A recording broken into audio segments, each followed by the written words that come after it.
오늘 주신 하나님의 말씀은 요한복음 19장 28절로 30절입니다.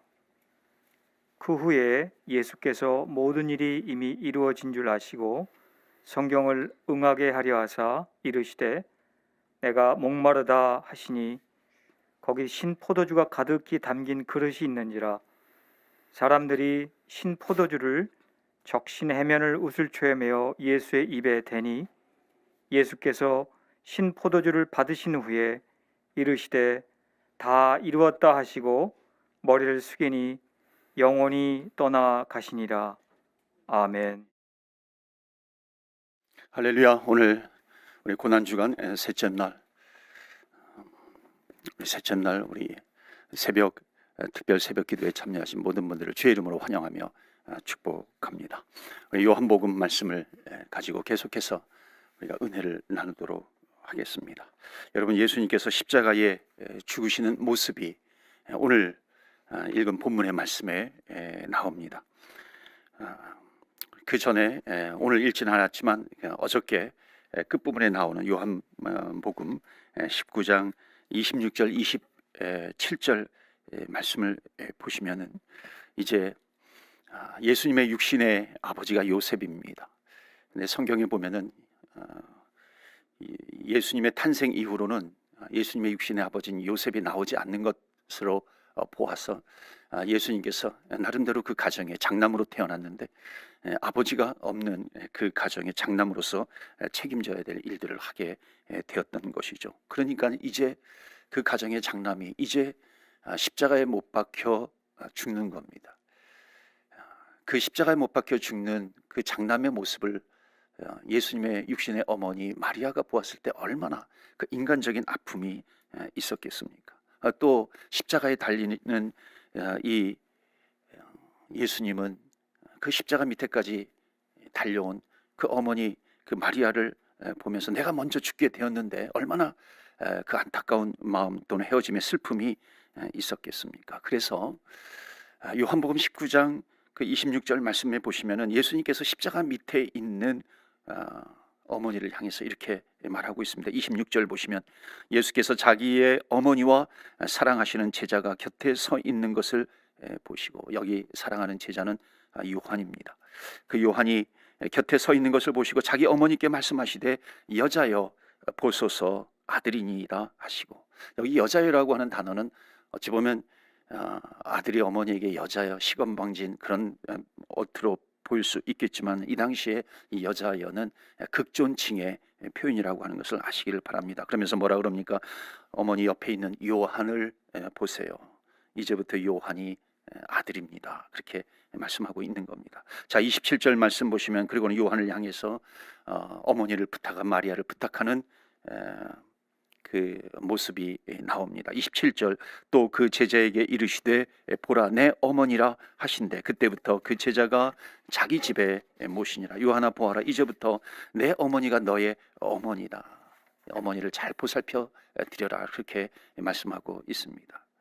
그렇게 한 인간으로서 인생을 이제 마지막으로 정리를 하면서 자식된 도리까지 모두 완수하신 다음에 예수님께서 이제 십자가에 오르셔서 깊은 한숨을 내쉬면서 마지막 한마디를 외칩니다. 그것은 다 이루었다. 오늘 본문의 말씀처럼 다 이루었다.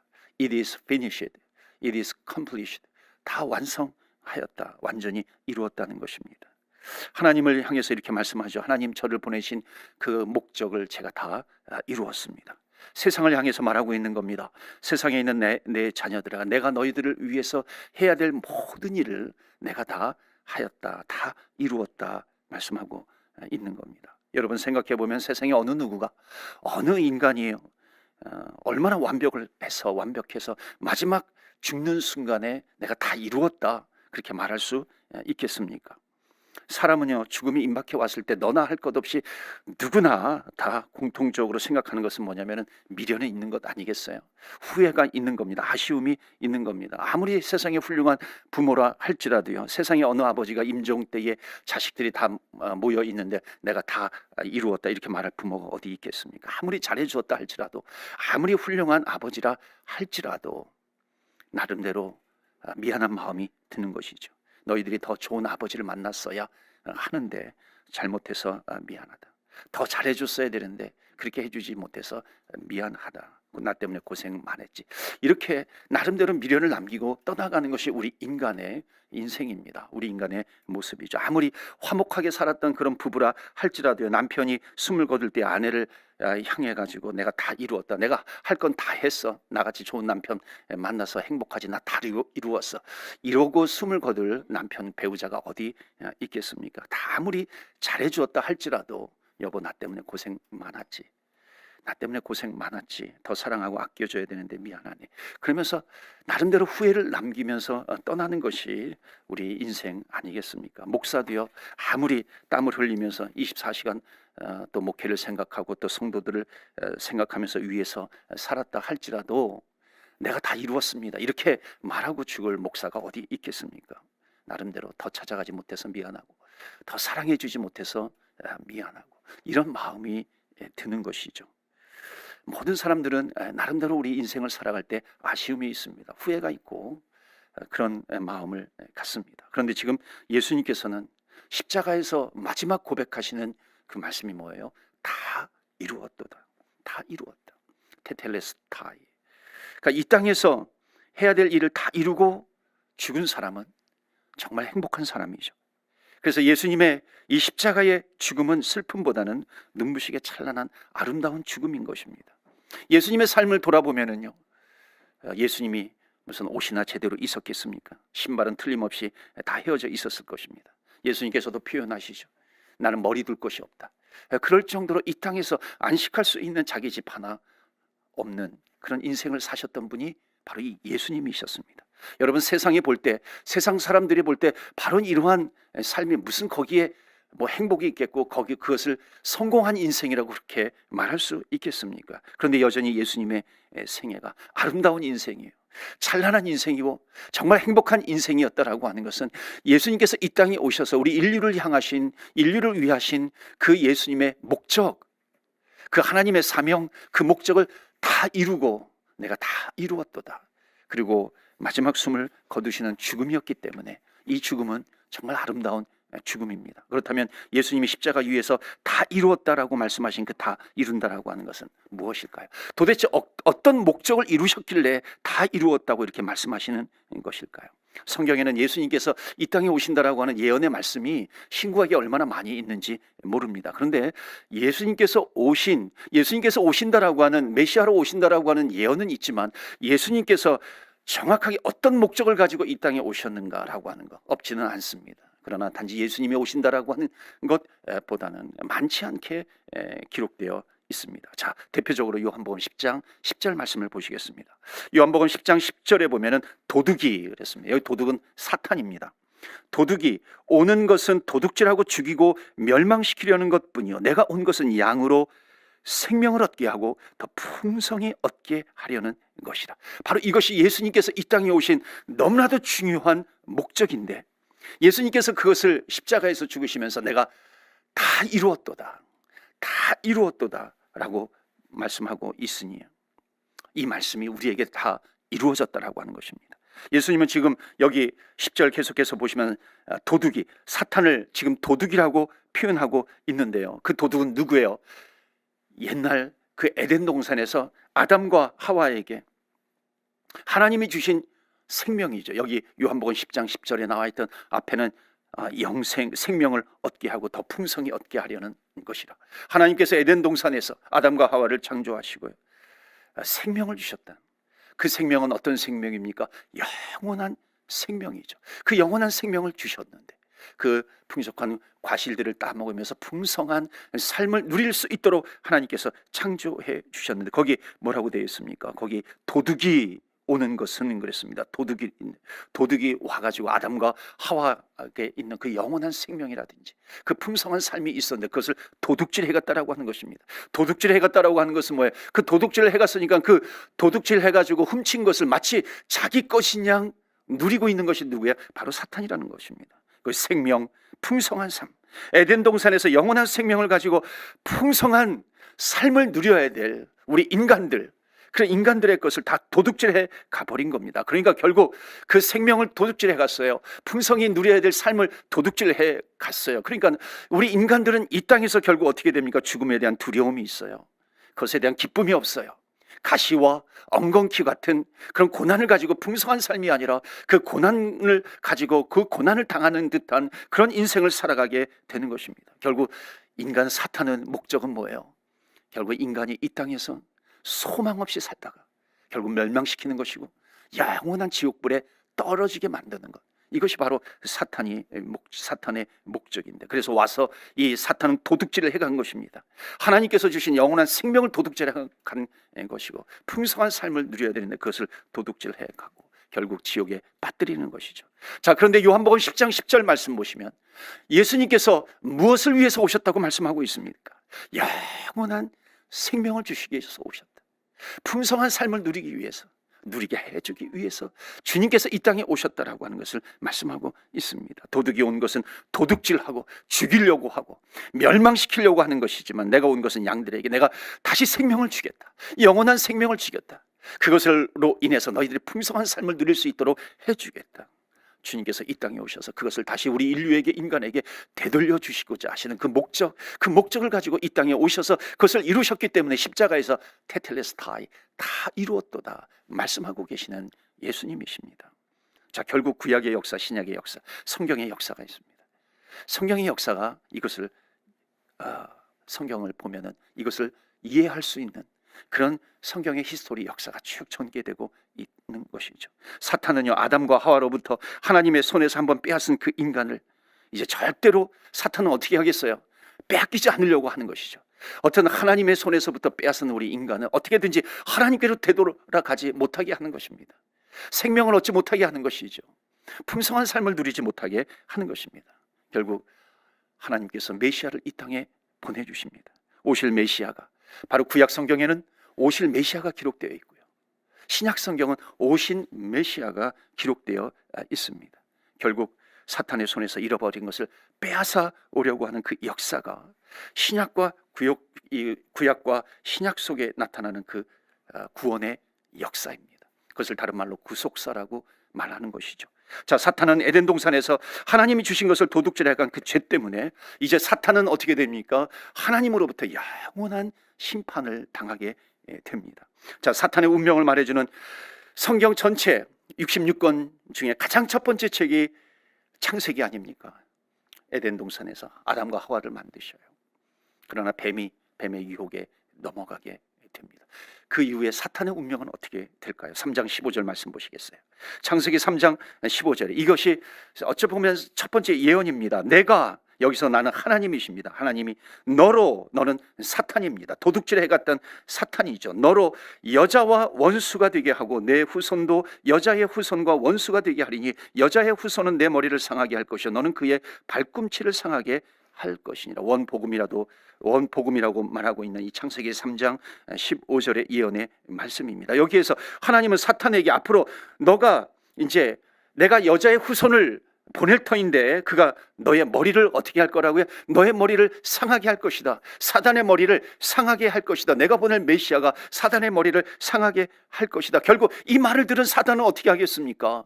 이 하나님께서 이 여자의 후손을 통해서 보내주시는 메시아를 통해서 내 머리를 상하게 할 것이라고 하니까는 결국 사단은 어떻게 하겠습니까? 그까지 그 메시아가 오지 못하게 하는 것이죠. 그 메시아가 자기의 머리를 상하지 않도록, 그러므로 상함으로 인류를 다시 하나님께로 돌리는 그 메시아의 중대한 사역, 가장 위대한 사역, 이 사역을 어떻게 하든지 못하게 하는 것입니다. 철저하게 회방을 하겠죠. 방해를 하는 것입니다. 그것이 바로 사탄이 계속해서 이 땅에 와서 사탄이 이루고자 하는 그런 목적입니다. 자, 그런데 거기 3장 그 15절 말씀 보면 이상한 표현이 나오죠. 뭐라고 나오냐면 여자의 후손입니다. 여자의 후손이라고 나와요. 여러분, 이상하지 않습니까? 세상의 모든 자녀들은요, 모든 아기들은 여자의 후손으로만 태어나는 것이 아니라 아버지 없이 세상에 태어나는 아기가, 인간이 어디 있겠습니까? 그러니까 아버지의 후손이라고 그래야 되는 것이죠. 적어도 부모의 후손이라고 하는 것이죠. 아무리 미혼모라고 할지라도요, 아버지를 모르는 미혼모라고 할지라도 그 아버지는 세상 이 지구상 어디엔가는 있는 것 아니겠습니까? 그러니까 아버지 없이 태어날 인간은 한 사람도 없는데, 저기 뭐라고 얘기하고요, 뭐라고 얘기하고 있어. 오로지 아버지 없이 태어난 여자의 후손을 내가 보내겠다. 이미 창세기 15장에 이미 하나님께서는 예언의 말씀을 주고 계시는 것입니다. 아버지 없이 태어난 여자의 후손은 오직 예수 그리스도 메시아 한 분밖에 없기 때문에 이미 창세기 15장에는 3장 15장에는 15절에는 동정녀 탄생을 이미 예언하고 계시다라고 하는 겁니다. 여자의 몸을 입고 성령으로 잉태된 그분이 결국 너의 머리를 상하게 할 것이다. 그때부터 사탄은요, 이 하나님의 예언을 듣고, 이 선언적인 예언을 듣고 사탄은 어떻게 하겠습니까? 결국 여자의 후손으로 오실 그 메시아의 그 씨앗을 어떻게든지 없애버리려고 하는 것이겠죠. 끊어버리려고 하는 것이죠. 결국 사탄은 이것을 위해서 무진장 노력을 하게 되는 겁니다. 그게 신구약의 성경의 역사 속에 그게 그대로 드러나고 있는 것이죠. 여러분 한번 보실까요? 이 성경이 어떻게 나타나고 있는지 제가 비교적 자세히 말씀을 좀 드리도록 하겠습니다. 여러분, 아담과 하와가 에덴 동산에서 쫓겨나서 가인과 아벨을 낳습니다. 사탄은요, 과연 이 여자의 후손이 가인을 통해서 이 메시아가 오게 될 것인가, 아벨을 통해서 메시아가 오게 될 것인가, 그것을 계속해서 주시하면서 보지 않았겠습니까? 그런데 가만히 보니까는 하나님께서 그 제사를 받으시는데 가인의 제사는 싫어하시고 아벨의 제사를 받으시는 거예요. 그러니까 사단은 나름대로 추측을 한 겁니다. 아, 메시아가 바로 이 아벨의 후손을 통해서 오겠구나. 결국 형 가인을 충동질을 해가지고 아벨을 죽이게 됩니다. 아벨을 죽이고 나니까는 이제 하나님의 구원의 역사는 끝났구나, 메시아가 이제 오게 되었다라고 하는 이것은 이제 사라지게 되었구나, 나름대로 승리했다고 생각을 합니다. 그러나 하나님께서는 셋이라고 하는 사람을 태어나게 하셔서 그 셋을 통해서 메시아를 보내실 계획을 갖고 계신 것입니다. 그래서 이제 이 땅에는 이제 많은 사람들이 넘쳐나게 됩니다. 생육하고 번성하고 땅에 충만하라, 하나님의 그 대사명이 창세기에 나옵니다. 아니나 다를까 많은 사람들이 이 지천에 많은 생명들이 태어나기 시작합니다. 그러니까 사탄은 어떻게 하겠어요? 자, 그렇다면 그 모든 사람들에게, 저희들에게 쾌락을 집어넣자, 향락을 집어넣자, 계속해서 집단적인 죄에 빠지게 만드는 것입니다. 그래서 어떻게 합니까? 결국 모든 인간들이 인류가 죄에 빠지게 만들어가지고 하나님께서 심판하지 않을 수 없도록 그렇게 만들어 버려야 하겠다. 그들의 죄악이 정말 하나님 끝에까지, 하나님에까지 올라갈 수 있도록 그렇게 만들어 버리지. 아니나 다를까 하나님께서 마치 사탄의 계획처럼 인간을 다 쓸어버리시는 대홍수의 계획을 가지시고 이 인류를 다 이 물의 홍수의 심판을 하게 됩니다. 만약 그렇게 되면은 사탄은 이제 그 모든 인류가 쓰러져 버려 가니까는, 심판을 당하게 되니까는 이제 오실 메시아의 그 씨앗도 사라지게 되겠지. 나름대로 사탄은 그렇게 생각했던 것입니다. 그러나 하나님은 그것을 다 아시죠. 그래서 물로 심판하시지만 아브라함과 그 가족을 살려 두십니다.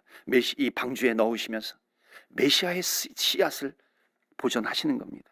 그리고 다시 이제 홍수가 끝난 이후에 아브라함과 그 가족이 나왔을 때 하나님께서 다시 말씀을 주시는 것이죠. 대명령을 주십니다.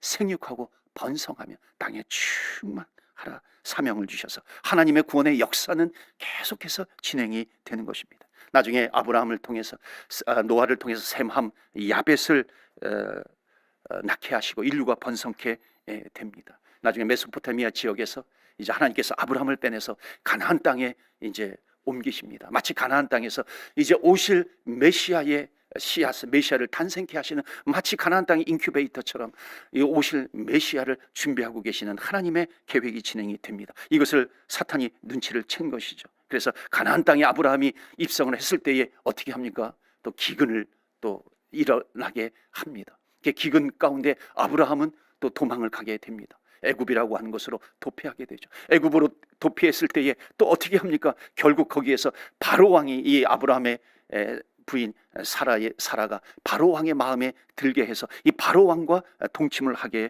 만드는 것입니다. 그럼 바로 왕과 동침을 하게 만들어서 결국 이 메시아라고 하는 씨앗이 나오지 않도록 그렇게 하는 겁니다. 그때 하나님께서 바로의 꿈에 나타나셔서 무서운 얼굴을 하시면서 너 그 여인에게 손도 대지 말아라, 하나님께서 그 바로 왕에게 말씀하시면서 그 아브라함과 사라를 그대로 하나님께서 보존해 주십니다.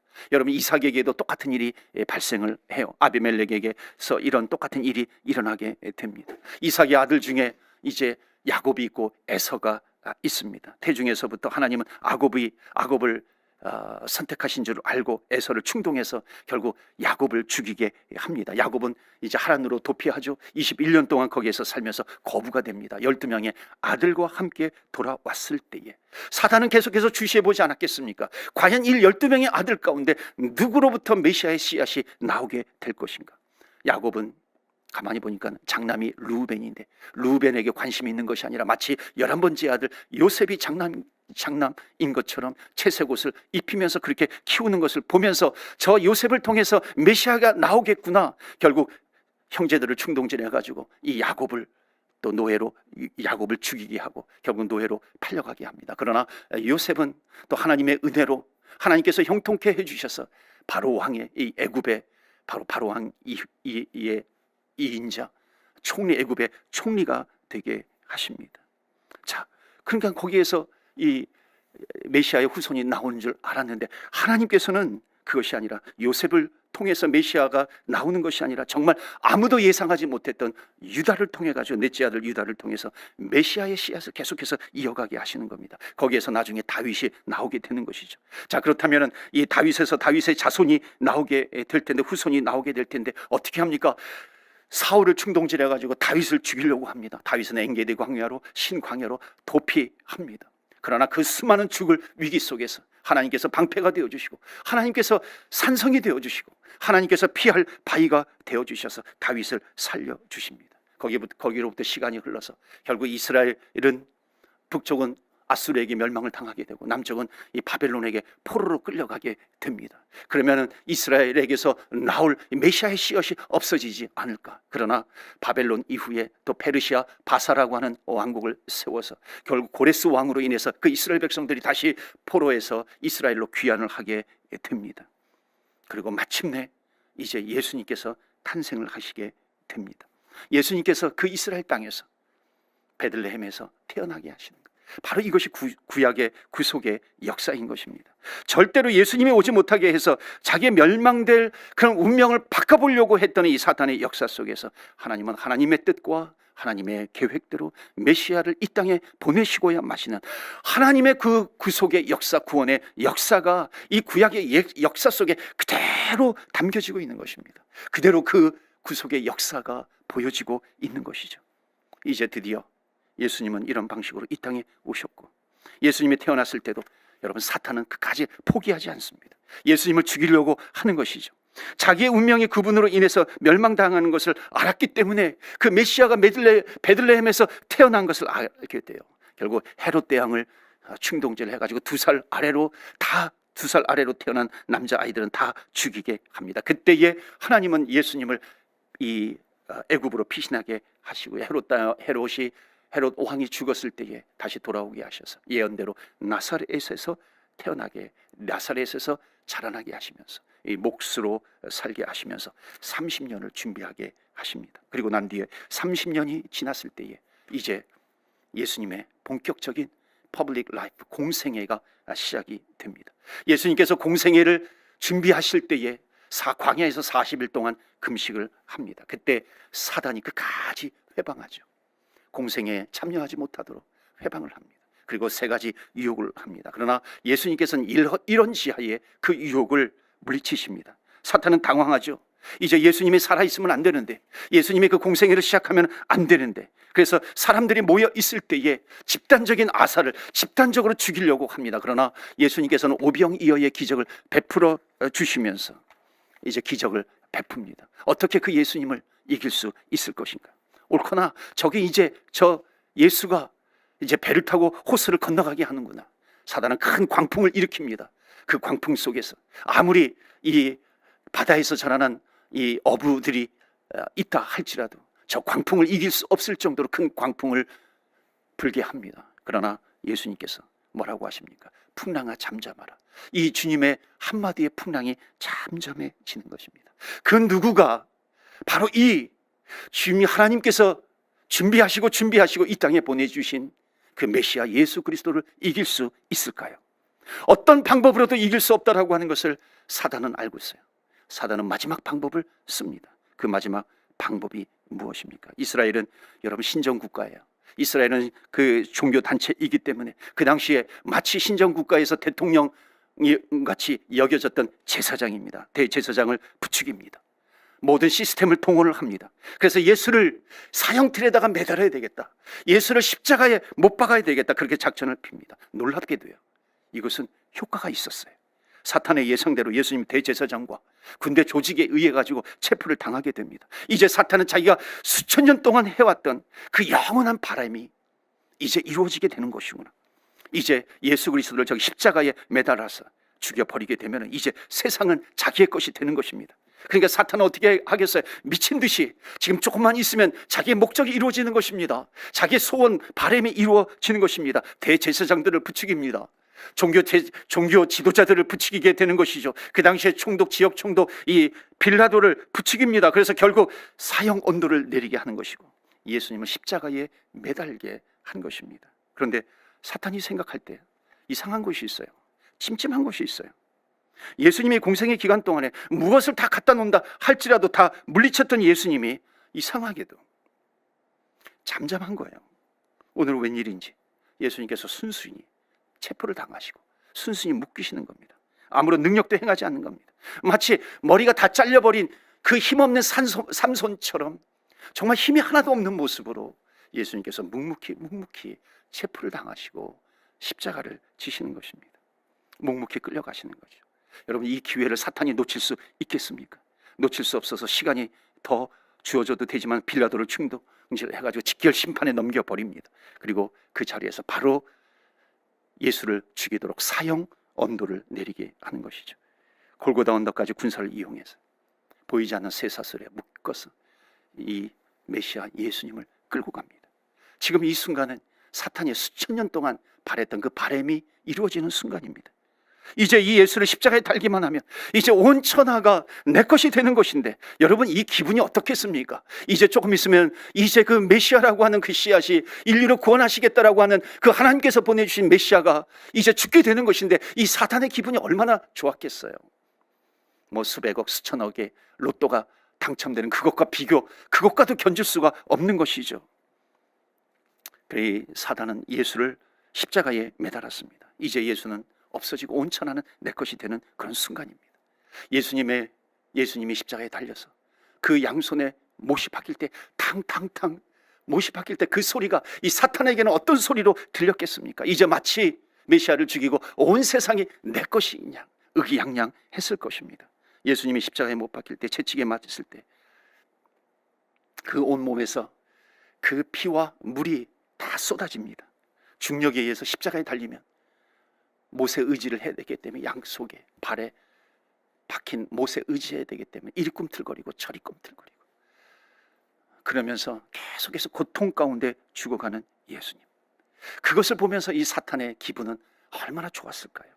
하늘을 쳐다보면서 하나님께 이렇게 말하지 않았겠습니까? 하나님 보고 계시죠. 그 옛날 에덴 동산에서 뭐라고 얘기했겠어요? 여기에서 나를 죽이겠다고요. 여자의 후손이 내 머리를 치신다고요. 그러나 하나님 보세요. 결국 누가 이겼나요? 내가 이겼어요. 내가 이겼다고.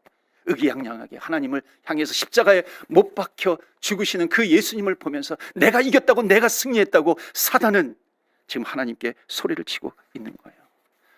여자의 후손이 어떻게 내 머리를 친다고요? 아니에요. 거꾸로 지금 내가 예수를 십자가에 못 박고 있는 거예요. 이러면서 사탄은 얘기했겠죠. 그런데 놀랍게도 그 얘기가 떨어지자마자 놀라운 반전이 일어나는 것입니다. 사단은, 예수님이 이 사단을 묵묵히 쳐다보시면서요, 회심의 미소를 짓는 거예요. 그리고 하늘을 향해서 예수님께서 마지막 선포하시는 내용이 뭐예요? 테텔레스타이, 다 이루었다. It is finished. It is completed. 다 이루어진 것뿐만 아니라 완성이 되었다. 사단은 지금 헷갈리는 겁니다. 지금 자기가 이긴 줄 알았는데 지금 저 예수가 지금 무슨 소리 하고 있는 거야? 지금 끝났는데, 완전히 자기는 실패로 돌아갔는데 지금 무슨 얘기를 하고 있는 거야? 다 이루었다, 다 이루었다. 이게 무슨 말인가? 여러분, 이 말은 무슨 말입니까?